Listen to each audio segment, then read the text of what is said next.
Chapter 20। इससे पंगा नहीं लेना चाहिए था। राजेश का सर टेबल से टकराया था। इस वजह से राजेश नीचे जमीन पर गिरा। राजेश का सर जोरों से घूम रहा था। पापा! प्रखर चिल्लाते हुए राजेश को गिरने से बचाने के लिए भागा। राजेश का सर घूम रहा था और उसकी आंखें बंद होने वाली थी।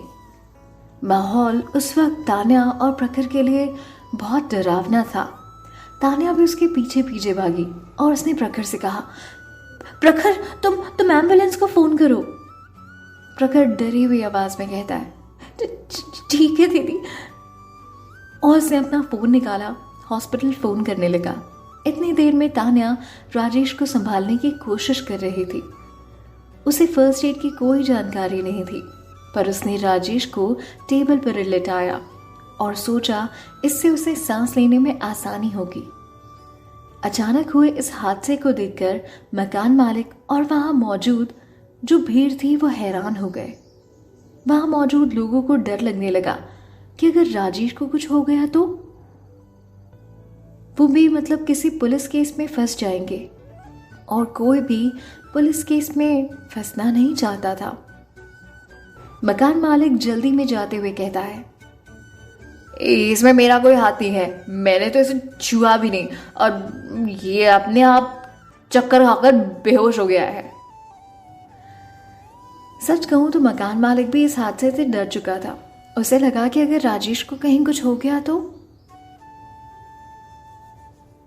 इस वजह से उसने अपनी कारस्तानियों को छुपाते हुए ये कहा कि राजेश को चक्कर आ गए थे और वो अपने आप गिरा। तान्या ने नजर उठाकर उसे जोर से घूर कर देखा, मानो इस वक्त वो उसे करारा जवाब देना चाहती हो, पर शायद ये वक्त सही नहीं था। उसके इस तरह देखने भर से ही मकान मालिक के कदम वहीं के वहीं रुक गए। तान्या बहुत गुस्से में थी, लेकिन ये वक्त समझदारी दिखाने का था। वो ये बात अच्छी तरह से जानती थी।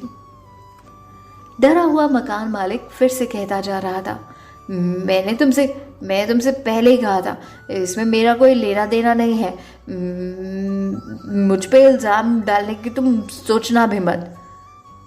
मैं तुम्हें ये इल्जाम मुझ पर नहीं डालने दूंगा। आ रही है ना बात समझ में? मकान मालिक डरा हुआ था, पर अब भी उसका धमकाने का सिलसिला जारी था। तान्या ने मुस्कुराते हुए से कहा, अगर तुम अभी यहां से चले गए तो मैं अपना सब कुछ दांव पर लगाकर तुम्हें कोर्ट तक ले जाऊंगी। हिम्मत है तो जाओ। तान्या की आवाज में साफ धमकी सुनाई दे रही थी, और इस धमकी के लिए उसके पास में कई सारे एविडेंस भी थे। अब तान्या कॉन्फिडेंट थी और उसकी याददाश्त वापस आ चुकी थी। मकान मालिक उससे और बहस नहीं करना चाहता था, पर तान्या ने उसे नजर फेर ली। मकान मालिक को पता चल गया कि अब उसका पंगा नई नवेली तान्या से है। वो उसकी धमकी सुनकर वहीं चुपचाप खड़ा रहा। थोड़ी देर में एम्बुलेंस आई। राजेश को स्ट्रेचर पर उठाकर एम्बुलेंस में लेकर गए। उनके जाने के बाद तान्या मकान मालिक की तरफ बढ़ी। अपने सामने छोटी और एक पतली सी औरत को देखकर मकान मालिक मन ही मन सोच रहा था, इस औरत से पंगा नहीं लेना चाहिए था भाई, ये पंगा बहुत भारी पड़ेगा। फिर उसने सोचा कि वो उसे इतना बड़ा और हट्टा कट्टा है कि अपने एक हाथ से उठाकर घुमा सकता है, तो उससे डरने की क्या जरूरत है। वो इससे पहले कि कुछ करता, तान्या ने उससे पूछा, तुम्हें ये सब करने के लिए किसने बोला था?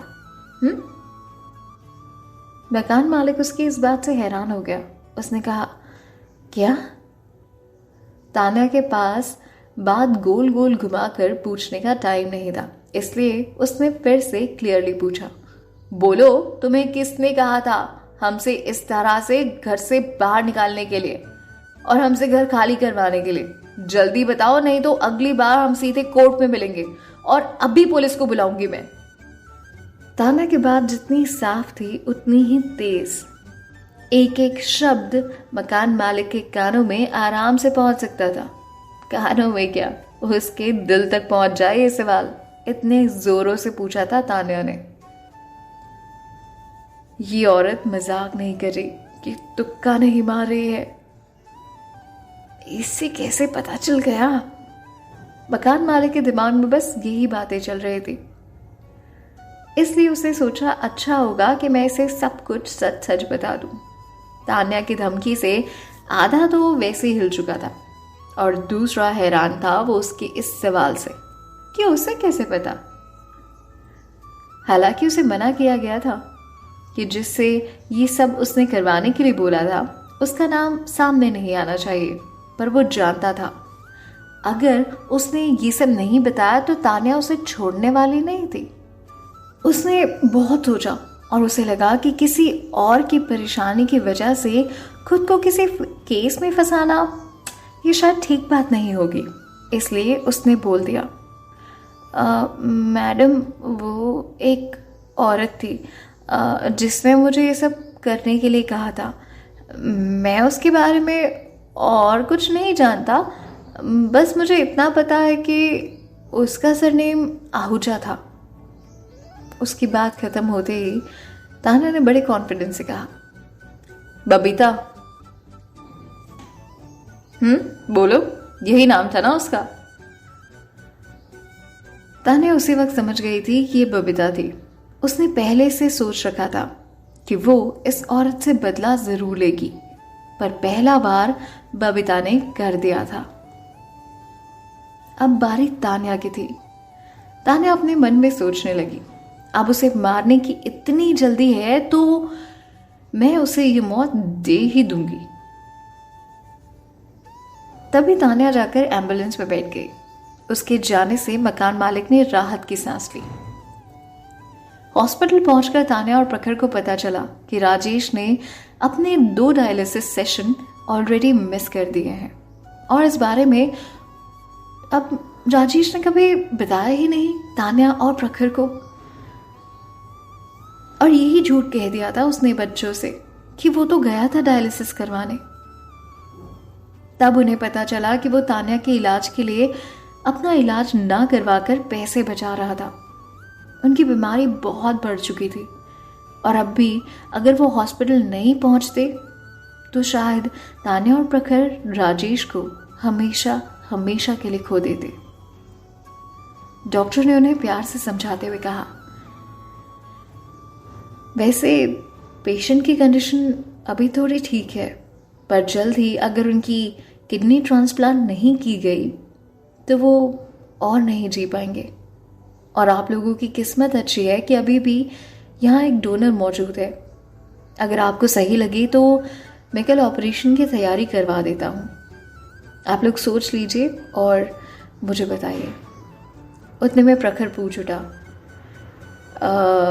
डॉक्टर ऑपरेशन में लगभग कितना खर्च आएगा?